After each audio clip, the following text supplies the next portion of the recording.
This is Dr. Ron's Words of Wisdom, words on leadership, goal setting, and productivity, and a whole lot more. Consider this your vitamin or supplement today for your mind, your heart, and your soul. Wherever you download podcasts, if you would consider subscribing to Dr. Ron's Words of Wisdom, and it would be great if you'd leave a rating and a brief written review, for it will be very valuable for other folks to be able to find this podcast who currently don't know about it. Today I want to talk about an important subject, the subject of decision making.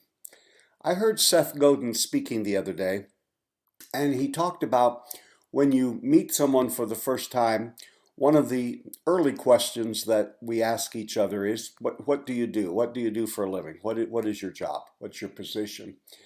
And he went on to say, some people say, I'm a school teacher, I'm an entrepreneur, I'm a manager, I'm a pastor, I work at the hospital, whatever it may be.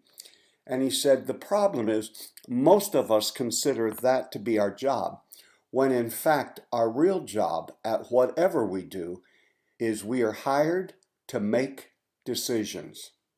That really brought it all into context for me. For at the end of your tenure, wherever you are, or toward the end of your working life comes down to the end, you're really going to be pretty well judged on the decisions that you made. I want to ask you a question today. Do you have a hard time making a decision? Well, there are several reasons for that. There's so much data and so much information most of the time that as we begin to analyze it, we get what is commonly called the paralysis of analysis. We're afraid we're going to miss out. We may miss a piece of information that we need, and so we're just almost paralyzed by all of the information. The second is perhaps the most common, and that is indecision. Many people, a lot of people are indecisive. It's just hard to pull the trigger, to make the decision, to go ahead with what you have and do whatever needs to be done. And then the third is like the first, is we can just become overwhelmed with all the information, all of the implications, and it just causes us to kind of break down and quite frankly just decide not to make a decision. So I want to give us 8 steps or 8 things that I do when it's time to make a decision, or how to make a decision. The number one thing you need to do is gather the facts. Now notice I didn't say gather the opinions. You have to do that as well, but you start with the facts, the who, what, where, when, why, all of the data. Gather the information. If you need many times you will need the information from other folks. Make sure you get the information from other folks, and then you go on. And as you have gathered all of the facts, you then decide what you're going to do. But that you can't make a decision if you don't have proper information. So first thing is gather the facts, gather the information. Number 2, look at the making of the decision from all angles. We all have biases. We all have things that we want to do. When we hear something needs to be decided, most often we all have a decision, or we quickly come to a way that we think it should go. Well, when you're gathering the facts, then secondly, begin to look at it not just from the way that you see things, but look at it from the way that others see things. Look at it from all angles. Who will it affect? How will they perceive? And how will they receive these decisions when it all comes down? So gather the facts, look at it from all angles. And number 3 has been one of the more helpful ones for me, and that is to ask people who disagree for their opinion. By this time, as I've gathered the facts, looked at it from all angles, people are beginning to understand what I think needs to be done, and there are people who will raise their hands and say, I disagree. One of the things that we are tempted to do is just to run over them, or just to move past them, or just to say, well, they're always negative. But why don't you look at it from their angle? Ask the people who disagree why they have come to the conclusion they have come to. It doesn't necessarily mean you're going to change your mind. It doesn't mean that you're open for change of what you're presently thinking, but what it means is to make a good decision, I have to understand everyone's opinion and what everybody is going to do and what everyone thinks. And sometimes it will hone your thinking. It will cause you to readjust. It'll cause you to make some different kinds of considerations than what you would have made. And it could save you some heartache and some unforeseen problems. So ask people who disagree for their opinion. The fourth thing to do when you're making a decision is seek counsel from wise and trusted mentors. First of all, we're taking it as a fact that you have someone that is a trusted friend, a mentor who you can bounce ideas off of. It's always good because another person, another wise person will see things that you didn't perhaps see and I didn't perhaps see. And it's always wise to seek out the counsel from those wise and trusted mentors. Oftentimes, they have helped me with a perspective that I did not see. I didn't see from others. I didn't see it in the data. So this is a crucial step. And I would even stop here to say, it may be that you just need to really start working on widening your network of wise friends and mentors who you have confidence in, who can help you when you are in those kinds of decision-making situations. The fifth thing that I'm going to say is, throughout all of this, now I'm a believer, so I put prayer into it.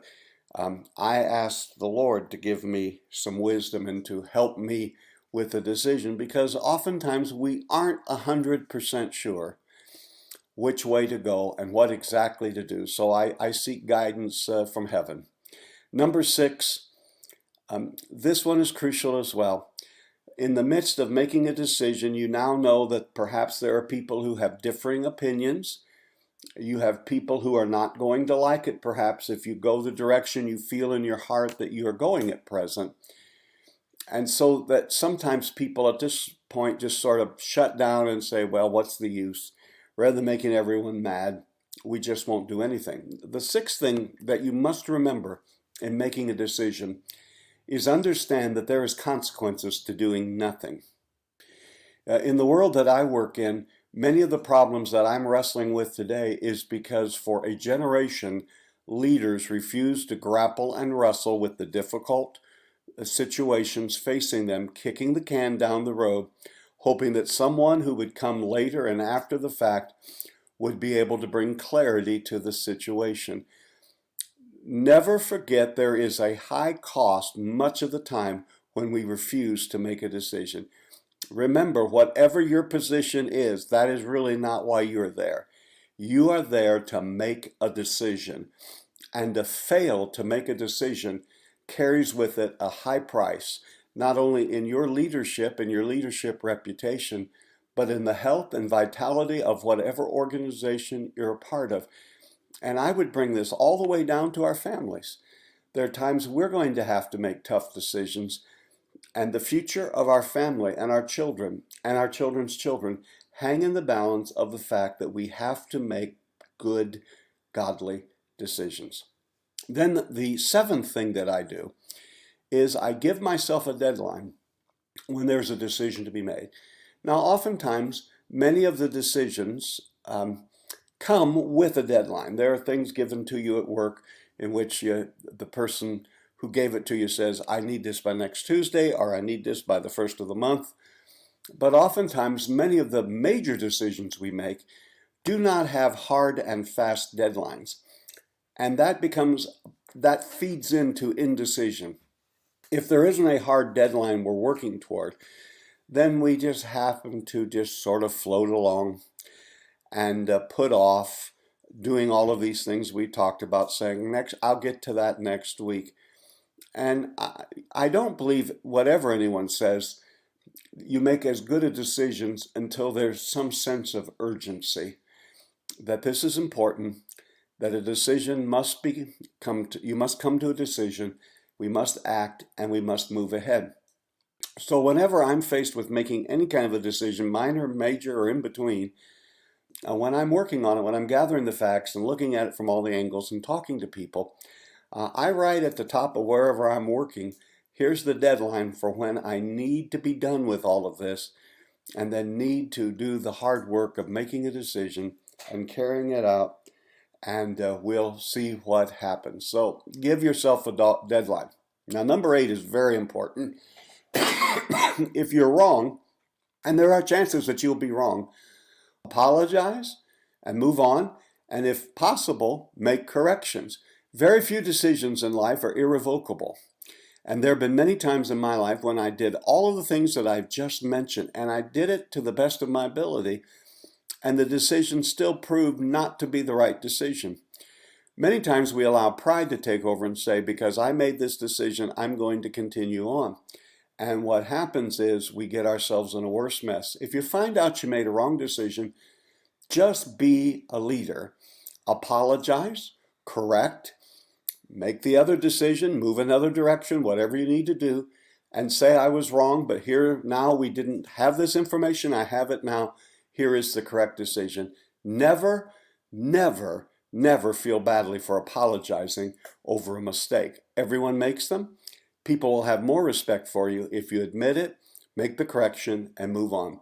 This has been Dr. Ron's Words of Wisdom, words on leadership, goal setting, and productivity. Consider this your vitamin or supplement for your mind, your heart, and your soul today. Please download, subscribe to, and leave a rating and a review for Dr. Ron's Words of Wisdom. Until next time, make decisions. That's what you've been called to do.